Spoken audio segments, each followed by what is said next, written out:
cycling. Just really interesting morning. Has brought us to the point right now where we are with a focus on the feet, running past. The outgoing foot is running past the returning foot, with the idea of the 2 feet trading places neatly. And this feels absurdly without leverage, without strength. But the torque sensor says otherwise. Just as much as we've ever maintained in a long time. 80 human watts and above, 9,400 right now.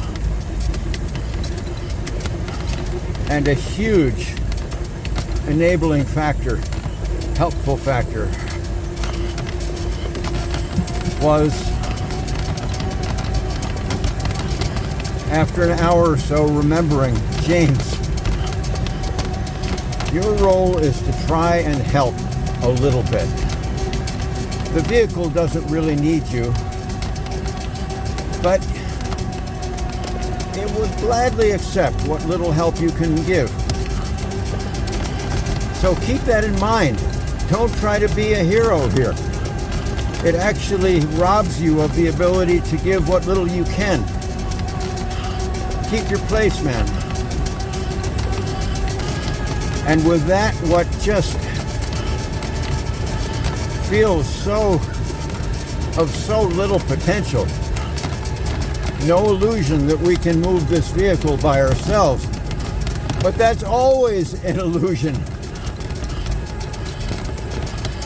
And that illusion has partly kept us, although it's just damn unintuitive with no feedback on this vehicle, to discover that maybe what we want to do is focus on running the outgoing foot, and running is a useful word there, slowly running from heel to toe in a way that is exchanging positions and exchanging postures. The feet exchanging positions and exchanging postures quite symmetrically, quite in synchrony. It just happens, and it would just happen because they are getting their spatial arrangement not from what's going on in the body, but from what's going on at the cranks. Human watts per hour. These are very acceptable numbers. Cycling continued. Sure would be nice if we can repeat this tomorrow with the tremendous help of realizing we're only trying to do a little bit of help to the motors. It's just so important to remember, because the fact is, what our best help is so weak compared to the motors. So if we don't keep that in mind, we discourage ourselves from trying to do what we can do. We've been doing that for 7 years.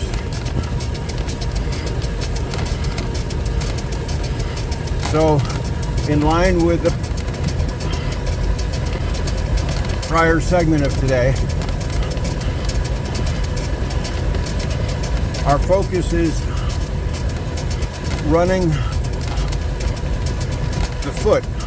the foot running, which means its posture relative to the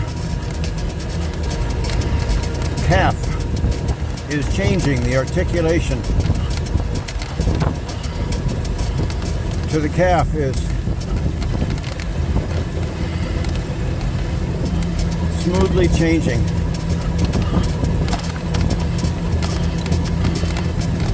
Anything that's going on with the legs is there understanding and supporting that automatically.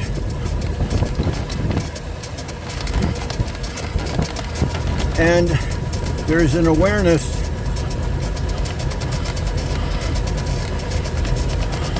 running past the returning foot. And unlike prior efforts over the years where we've tried to have things symmetrical, going out and returning, that's not what's happening right now. I think it's because of the way we're doing it. Maybe we're just lucky. So the focus is on running past the returning leg with an awareness, past the returning foot. And somehow thinking of it that way is keeping it in that order. So it's like the returning foot is an unfavored child. And though it's not an unfavored child, the best thing for all of us is if it is a second thought, not the first thought, what it's doing. The first thought has to be on the running foot, running its articulation past the returning foot, the returning ankle of the foot. Symmetry doesn't work. That is, equal attention on the returning foot. No attention on the returning foot also is not desirable. But equal attention with the running foot is not desirable. So this afterthought, every stroke, every half stroke, running past the returning foot. Oh yeah, the returning foot is returning. The afterthought is exactly the way. Maybe it introduces a slight hesitation or supports a slight hesitation. It may be.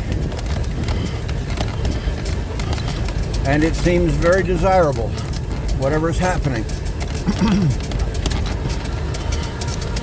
I don't know why this is so helpful, but it is. In line with the prior segment today, the notion that the critical thing is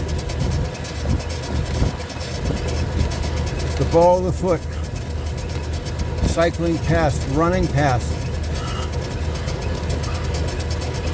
the returning part of the lower shin. I don't know that the body will respond to this tomorrow. I know that for the last hour or so, it has gladly been doing so. 89, 90, been as low as 80, probably as high as 112, with little ball of the foot being articulated, presumably by the calf, so that it is running past that returning lower shin, just above the ankle. Seems to set up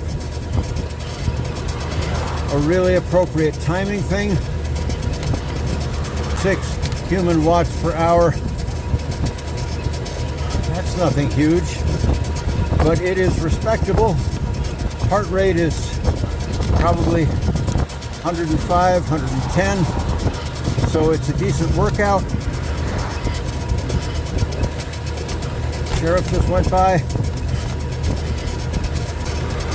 This is concrete enough that the body seems to be able to replicate it 2 sheriff's cars just went by. Oh my gosh. Just continuing on by like they always do, bless them. And this is so subtle, what's going on today. And we couldn't recognize it before because we hadn't realized, James, you cannot move this vehicle. You can't. The motors have to do that. But you can help. Don't get in the way of the little bit of help you can give. And that freed us up to look for what did not give the illusion of moving the vehicle, which we cannot do, and let us look for what we can do. And the fact that this segment, which describes a spatial thing, the balls of the feet, particularly at the base of the big toe, realizing, okay, I've got to be proactively running and getting reinforcement for where that means by, oh yeah, running past the other foot, and more particularly running past the top of the bottom of the returning shin. The acid test will be if a day from now or 2 days from now we can replicate it. But I don't remember anything nearly so promising. And the legs, the thighs, the knees that we've paid so much attention to in the past are nowhere in our attention. Bless them. They're just finding their place in implementing what we have just articulated. James, don't try to do more than you can do, because it'll prevent you from doing what you can do. Also, cycling early on in this best of all segments today, most promising of all segments is today. We had an awareness that we haven't had before of poles, if you will, axes, if you will. Let's see. Like, the Earth turns on an axis, so probably axis. That the axis that we want to be conscious of in running the feet forward is to be aligned with an axis that starts, if on a clock face, which I suppose is the crank area, pointing straight up, vertical is noon. Then the axes are from the 9:30 or 9:45 position to the 3:30 or 3:45 position. Those are the poles. And it has to do with the aligning with the maximum leverage points of the crank arms relative to us, relative to the legs. And secondarily, and so that has not been on our mind the last couple of hours, but it could well be a conscious competence that has gone unconscious, and that's fine, that is making the rest of this work. And then there was an awareness which has also gone inoperable or unconscious, that our opportunity to have a tactile representation that we are making a contribution in between those poles, and somehow probably in the inner sphere of those poles, to find our tactile encounter in the inner sphere of those poles. And it seems that when things are working right, we really let go of any concern for what happens outside of that inner sphere. We just sort of let it go, let it happen, let it be what it's going to be. It's a wonderful thing. And that has not been conscious these last couple of hours. But it certainly set us up for what we have articulated here, and could well be residing in unconscious operations.